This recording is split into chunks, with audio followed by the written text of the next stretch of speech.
Well, hello everyone. It's Jen. We are back with another episode of Tattoos and Toddlers and season two, good old season two. I love the fact that I get to bring on people of varieties, walks of life, different methods of parenting and caretaking, and different businesses, different people that are out there doing their thing, but also with fun tattoo stories. And that's what I'm here for today.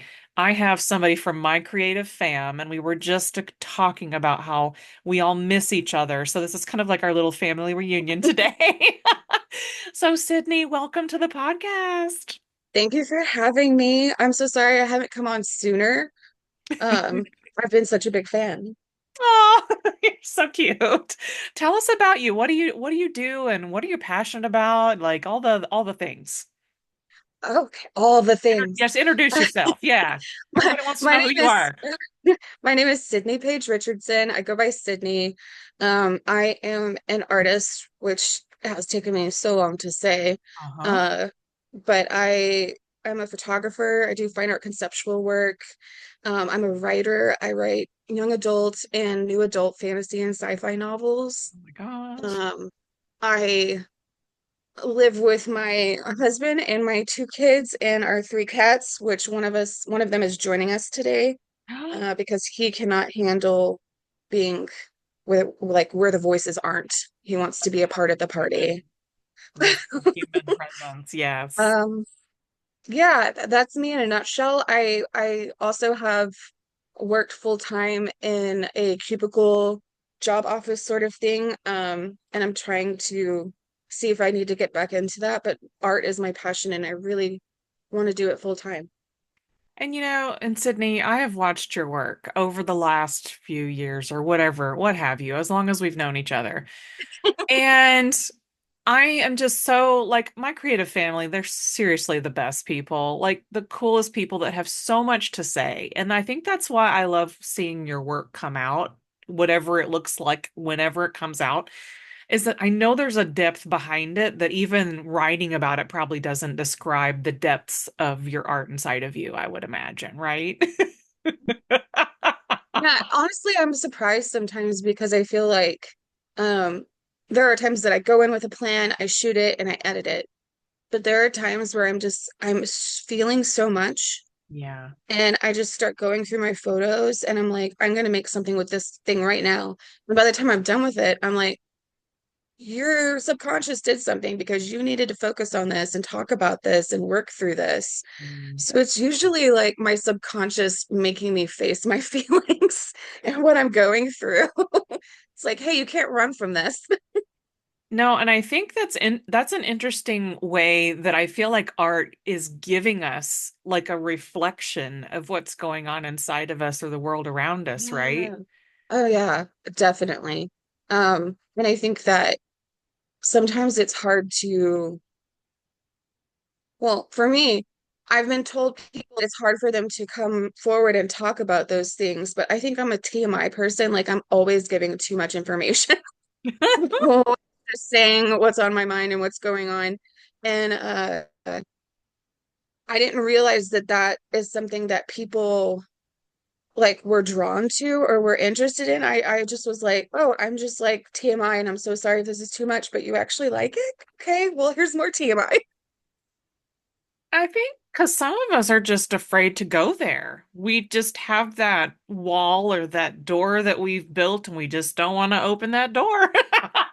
Oh, yeah, I get that. I think I have that in some areas of my life, but really with my art, it's just Yeah. become so personal. Yeah. And I think And that's what I've been excited to see is I feel like all of us, I don't know, maybe I'm the only one that experienced this at PPC this year. I just felt like I've revealed more of myself than ever, right? And you I so feel like, did. yeah, I'm like more than I ever have in my entire life. And I'm sitting here like, and I know I'm not the only one. And I think it's so beautiful. Like, Yeah, and that's been honestly my favorite part. Not like I don't like being away from my PPC fam. But one of my favorite parts is seeing the art come afterwards because we were so deep in our emotions there. We were honest with each other and raw with each other. And I feel like that art is reflecting that's coming out. Yeah. And that makes me so happy because I've been sharing every single one I can find and reading and commenting because I love seeing what people were feeling and what they create out of it. It's very inspiring for me. And I think especially when we go to any kind of convention that has multiple classes going and you always have to make a decision and you know you're going to miss something, I feel like when I'm starting to see some of the things come out too, I'm people are sharing their experiences and I'm actually being able to live it with them just a little bit because I couldn't make everything. And I know that, when you introduced yourself, you're doing writing as well as the art and the conceptual stuff. And I had never even thought about writing as an art form, though people tell us to like journal and do all these other things, but Yeah. it's like I don't have that I'll Aw. call it the gift of telling that story in a fictional manner, but I can totally share my life in a story, but so Oh, I don't know. I feel like your stuff, especially like your work with Jen, is so very storytelling for me. So don't sell yourself short. I feel the story in those, and I feel you and her in those. yeah, I've already forewarned her I might actually follow through with writing a book about those experiences because each one of Yes. them, like, y'all don't even know. Like, I haven't even told y'all the deepest parts of myself, which is going to be so interesting because really we're here to Tell talk me. about you. Really, we're here to talk about you, but this is really just a casual conversation about the depths of who Yeah. we are. And here's the thing. So I think when I first met you was 2019, am I correct? Yes, at Ish. the promoting passion that I call like my half promoting passion, since it was just the one day thing. That was like, yeah, it was like a third. I was just like, I was I like, had never I'll been do to this one in one day. before. I had never been to one before, and that was my first experience. And I was so Yeah. nervous because I was driving up there by myself. I was staying with a friend who I hadn't really talked to since college, but she was great. And I was just so nervous. And I'm, I joke, but I always consider myself a back row Baptist. Like I Yeah. love sitting in the back. I don't like having been in the front and having people behind me. But I walked into that and I was like, you have wanted to meet Brooke for almost 10 years. You have wanted to be here to this promoting passion and you can finally go to one. Sit in the damn front row. Oh, I'm God. sorry, I cursed. Is it okay? It's totally fine. Totally fine. Okay. Um, and so I sat in that front row, and then she told us to all pick somebody. And we did that thing where you look into each other's eyes. And you picked me. You picked me. I And think I it was started your looking hair, at you. Sydney. It was your hair. And I just started crying because I was going through so much with my family at the time. And I just started weeping, and you held me. And I was like, is this what PPC is? It's what PPC is. And that wasn't even like it was that time was so interesting for me in 2019 and I just remember I had totally forgotten who you were. I didn't know how to get a hold of you. I knew you were in Austin. And then all of a sudden here we are in 2024 and I was like we're actually having a real conversation. Like I We're wanted to having a talk real to you more conversation. after that. Well, I was so happy when I saw someone with different color hair. I was like, they must be here for the same thing I am I'm here for because I Yeah. saw you in the lobby and it made me I don't know. I feel like PPC really does make you face your anxieties, but like in a safe way. Yeah. And even though it was the one day thing, I felt so I wasn't alone. I didn't feel alone anymore. And Yeah. I had felt so alone. Yeah, I know exactly how you mean. Yep. And, I remember hearing something. I believe at that time, maybe I'm wrong, but I heard a lot of things circulating about being a foster parent at the time, or you were Yeah. looking into it, or, kind of walk me through what ended up. I mean, you got kids now, like, like there is, I know, but y'all have to understand, I don't just invite people on with a typical looking way of life. Sydney and Cody really kind of like embraced something that I hadn't seen in my life sphere in a really long time. So can we go over that briefly? Like I want to know Yeah. more about your kids. I to get there, I always knew that I wanted to be a part of foster care. I grew up around people in a religious environment that had fostered and adopted, and I was like, oh, this is cool. I'm going to do it when I'm older, and I wanted to do it for teens Mm, because the age out system here in Texas is awful. Like the moment these kids turn 18, they're pretty much on their own, kicked out, and they don't have anything, they don't have anyone, and they contribute so much to the homelessness epidemic, to human trafficking, and all sorts of other things. And so it was really passionate for me to do something like that. And I had told Cody about it when we were dating, and he was like, just a dude. It's like, cool. You're gonna adopt kids one day. Um, then we ended up getting married, and we found out that we both could not have biological children. mm. And so we were like, okay, well, I always wanted to foster. And he was like, I know you talked about that, but I've never really thought about it, even though you talked about it with me.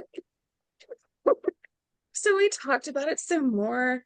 And we started going to like these meetings with other people to find out how we could become um, licensed to be a foster home and all these different things. And he became more open to it. And that's the path that we chose. And so in 2020, Yep.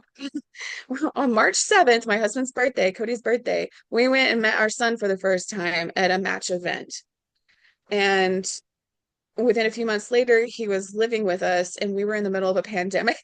We couldn't Yeah. go anywhere. We were stuck in our house. All of our jobs were home. His school was home. We were forced to get to know each other really quick, Real close, real fast. real close, real fast. There was like no boundaries. And our son Christian, he's amazing. He's 18 now. He's in his senior year of high school. My goodness. He is super into culinary. He's got like 3 culinary classes he's taken. Some of them are transfer credits for when he goes to college, and that's what he wants to pursue. Is culinary and food. Food is his favorite thing, like for real.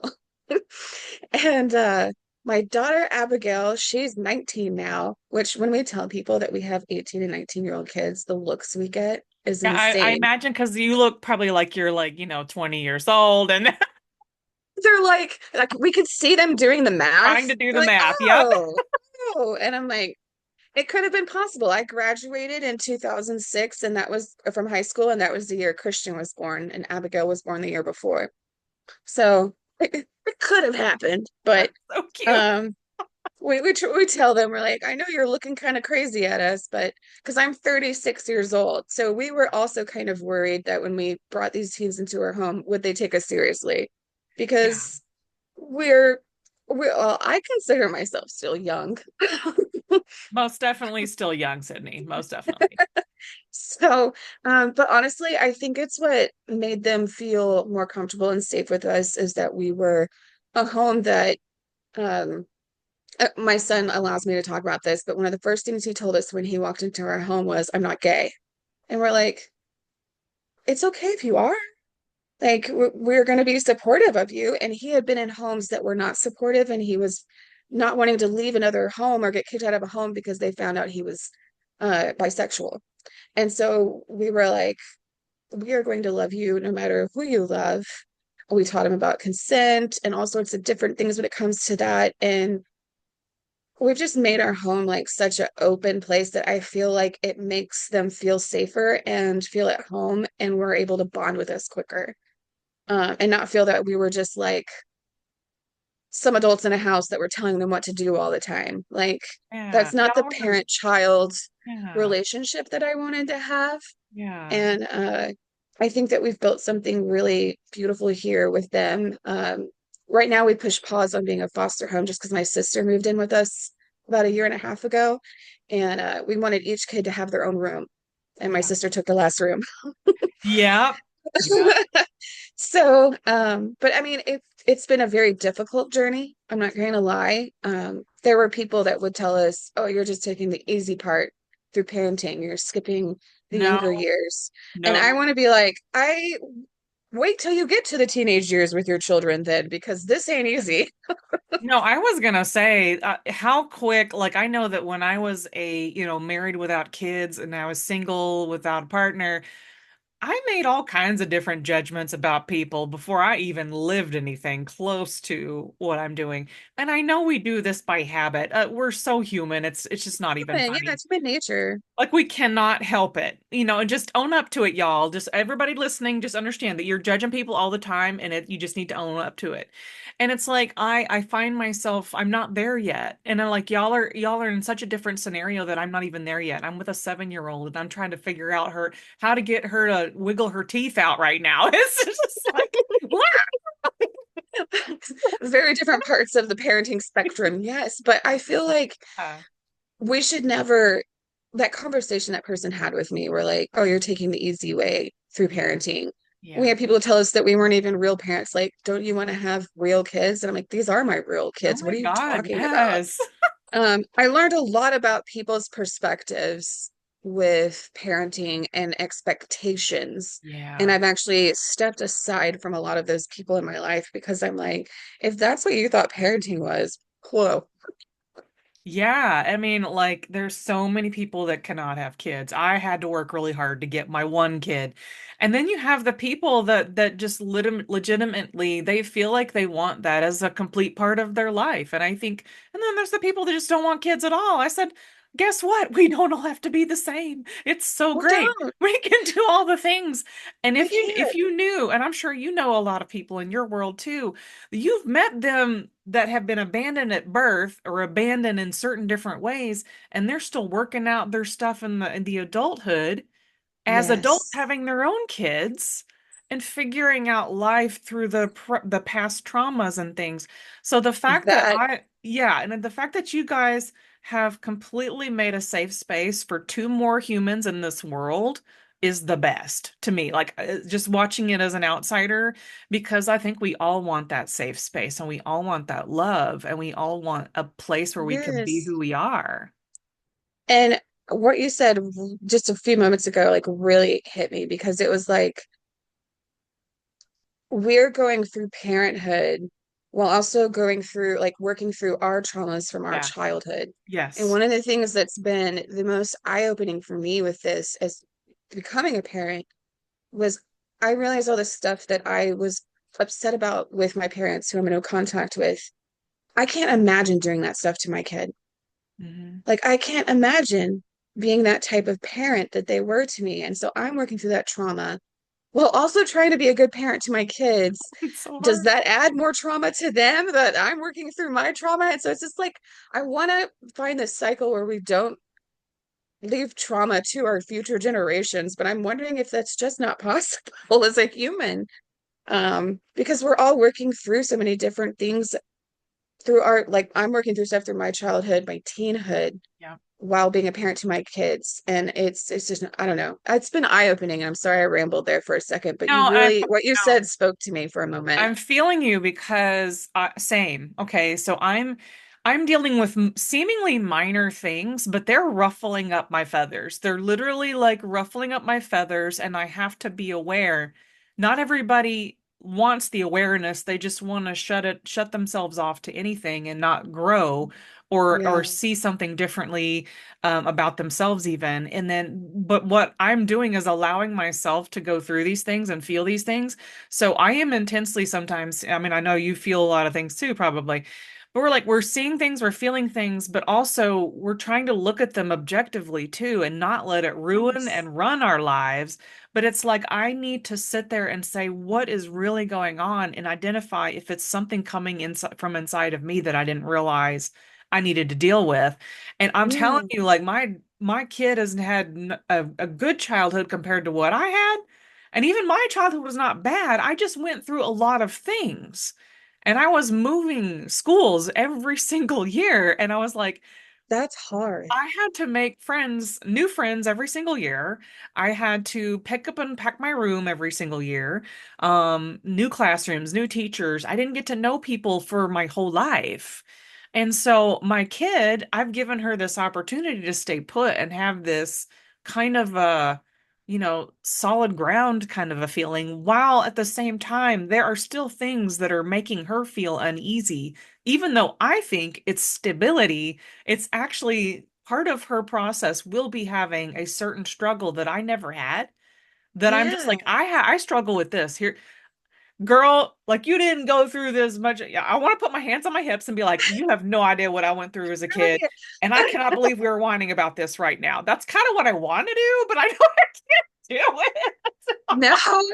And it really that opened like that made me see you in a totally different light too, because that explains so much about what I've perceived of you Yeah. with you going to different schools and having to reestablish because really when you're going through schools at like that young age, you're building your own community Yeah. growing up and you never had that or you had to keep rebuilding it. And we didn't have the internet growing up like the kids have now, so it's harder No, to stay in touch with people. no. And now is the age of connection for a lot of us who are missing that community aspect for most of our lives. Yeah. So you wonder And why I hold on to my fam a little tighter every time I see you this guys. well, yeah, it makes so much sense and it also like makes me see how you've interacted with people and I'm like you've opened up my eyes to you as a person and I feel like I see you clearly, more clearly now. Yay. I'm I'm glad. sorry about that. I rambled. I'm glad. No, it feels good to be seen and to let myself be seen. I think that's really been part of this journey and just, even starting this podcast, having real conversation about us as individuals as well as communities. And I think all of us want to be a part of something bigger than ourselves, no matter what it is. And we know that we can't do life alone. And I think that's something about, again, what y'all's family is doing and bringing in the kids and then, helping them find their way. And also, like, I think there's something to be said about working through our personal traumas while also guiding other people because, however, how else can we do the human existence? Like, for real. Yeah. I have to remind myself that my parents were parents experiencing life for the first time too. True. And I Um, think of this often when I'm trying to think to myself, I've never been a parent of a 6-year-old, a 7-year-old, and soon 8, 9, 10, 11, 12. I've only been a kid. I haven't parented a kid. mhm. And it's like, and I can't always like I can't take me and my sister's life experience and always apply it to this scenario. No. Like, It's made me rethink so, so much because I was like an A plus. I was a smart kid growing up, and I always had to keep good grades. And I learned very quickly I was good at memorizing. yeah. My kids are not that way at all. Oh, They're they have their passions in school that they're good at, yeah. but and so I it was very hard for me to be like, what do you mean you didn't do well on your history test? It's just memorizing things. And I had to realize that people learn differently and work through things differently and I couldn't help my kids study like the way that I used to study and My God, so right? it's been eye-opening in that manner too and made me realize more and more that like people are so different and we need to be more open-minded to that and especially with how kids learn in school. Most uh, definitely. Most definitely. I it's been a journey trying to help Christian with his schoolwork and learn how he learns and but I feel like it's made me want to just redo this whole state Texas education system from the beginning. Just like, let's wipe it clean. Let's start over. Same with the foster care system. Let's start over. Just Reboot. real Have rebuild, you tried turning reboot. it off and on again? The IT crowd. Yes. Oh my I love gosh. that show so much. I love the IT crowd because, well, first of all, the lady's name in it is Jen. Hello. That's right. That's perfect. And That's perfect. I remember the episode, and we're going to tangent just for a second because it's such a great episode where the guy over the company is talking about stress. And He he's hooks her up like, to that machine, or yeah, he's gonna pop a balloon and stuff. yep. And Yes. he's like, stress. Everybody in the room is just like, what? That's how I feel a lot with my stress. I'm trying to get better with it, but I feel like my stress has made my anxiety like go on steroids.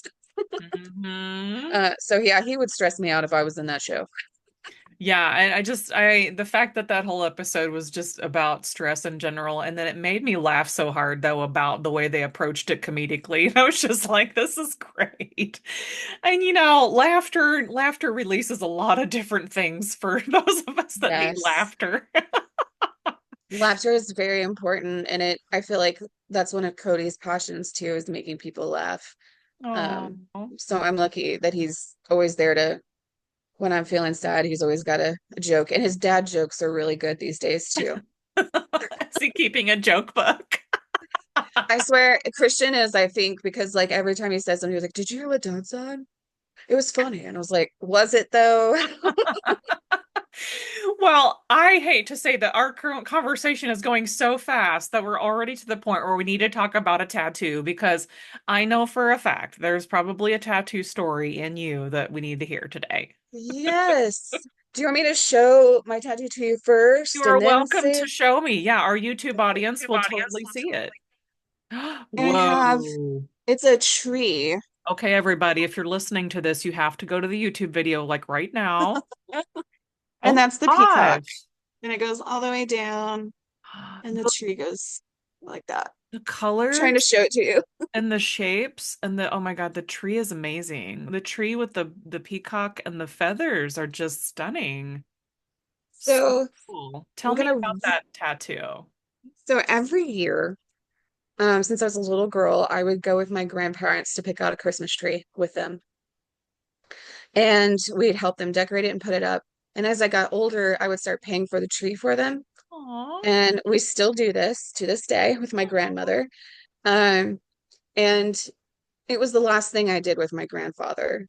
Um, in December of 2012, I was at work and my cell phone and my work phone started ringing at the same time. And I looked at them and something told me it was bad. And so I picked up my cell phone. It was my sister, Madison, and she told me to go to my boss's office.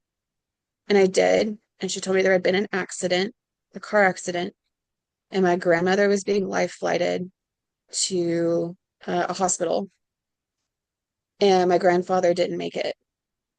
Oh my goodness. And I don't remember much after that, but my friend who worked with me said she heard a scream and then she heard me crying. So she went running and her husband drove me home. And I don't remember any of that. Um, it was one of the hardest times of my life because I think I had experienced death before growing up, but this was like death that was like 1 degree for me. Like it was my grandfather. And I just saw him. I had just saw him. And it made no sense. And I was so angry. And I got sick. I had flu and pneumonia at the same time. Oh my goodness. And went to the funeral and had to leave. Um, and to this day, I remember the last day that I was with him. We were putting up the tree, and I again wasn't feeling well. It was the beginning of December, and sixth season was coming on. And so I left. I was like, I have to leave early. And I went out to the truck to leave, and I was like, wait, Cody, I need to go back inside. Something told me to kiss my grandfather's cheek. And I went inside and I kissed his cheek, and I still remember the way his stubble felt on my cheek. And I really think that was the universe giving me one last chance at a goodbye, a proper goodbye. And I spent the next year planning a tattoo for him. And so I didn't want to get a literal Christmas tree because I don't know, I thought it would just like be kind of weird. So That would be I weird. found a I found a tree. Well, yeah, I was like, I might as well have gotten a Christmas tree because I love Christmas so much. That's so cute. But I got a tree and these roots to like represent like family roots. And every time they would travel, and they traveled all over the world, my Mm. grandfather would bring back something for my grandmother that was like a peacock Oh. or some kind of other bird with really beautiful feathers, but most of them are peacocks. And so I wanted to get a peacock one for her. So I put them right beside each other. She's still with us today. She's 92 or Oh. 93. No, she's 92. And I don't ever want to lose her, but I know that I'm going to one day, and it's scary. And I still have dreams about my grandfather, and I love it when I have dreams about him because he's so happy in my dreams typically. And he was a grumpy old man. Oh, It was so it's so beautiful to see him happy in my dreams. And there was a one dream I had about him, like right a few months after he passed. And we were at my grandmother's house, and he was sitting there staring at her, but no one else could see him. And he kept telling me, "Isn't she beautiful?" And I like woke up crying. Sorry. I woke up crying, and I just I think it's so important to remember them. They were such a big part of my life growing up. We even lived with them for a little bit. Went out there every Sunday, every holiday, and I just wanted to get tattoos to make sure that I always remembered them and those memories. that's amazing. That is Sorry. the best. That is the best story because I still have some living grandparents and I didn't necessarily get any tattoos to really honor them, but what I have done is taken my mother took my dad's mom's middle name, gave me her middle name, and then I gave my daughter the same middle name. That's And she's beautiful. still alive. Like she's still alive, but I just don't get to see her very often. And so knowing that I have a piece of her name and that my daughter has a piece of her name makes me feel like I'm honoring her the way I only knew I could. And she lost her, my grandpa in 2020, right before lockdown. I'm And sorry. so it was similar to you. Like he was definitely like he was a tough dad and he was a very loving grandpa. And so the way that we knew him as kids was not the father figure that my dad knew. And it was so interesting to see that dynamic shift a little bit as time went on and how he's just like a little grumpy old man sitting on the recliner with the love of his life Yes. for 60 years, right? So, What he had, like he has a recliner. We still have the recliner in the corner that he would oh, sleep on. And like that's the reason I love recliners. Like everyone I know really hates recliners. They're like they're gross and they're like I don't want to say trashy, but people have always said that to me and I'm like I love my recliner. mine It's my is I got grandma's. mine when my It's my baby was grandma's. barely born, like she was just about to be born, and I don't care how many holes have started opening up in this poor chair. I just throw a towel on it and I keep sitting on it because it still works and it's comfortable and it's I thought got about good putting like memories. patches and stuff on mine, like where the cat's scratched or there's a hole, just to like keep it going and make it just show that it's weathered and loved because it is loved. And Very now much it's Christian's loved. favorite place to sit. So, Oh, I love that. Thank you so much for sharing little pieces of you today. And again, yeah, the more we all sit with each other, I feel the more I get to know you too. And so it's just wonderful.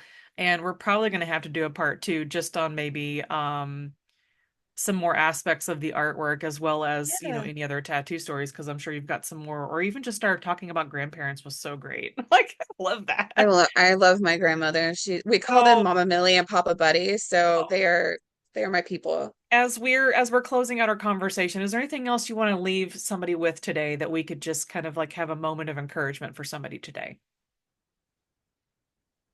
Hmm. Your story is important to tell, and stories are best when they're told. So tell me your story. I don't care how. Just tell me. Perfectly said. I love it. Thank you so much, Sydney. And I will see everybody else on the next episode of Tattoos and Toddlers. Bye for now. Bye for now.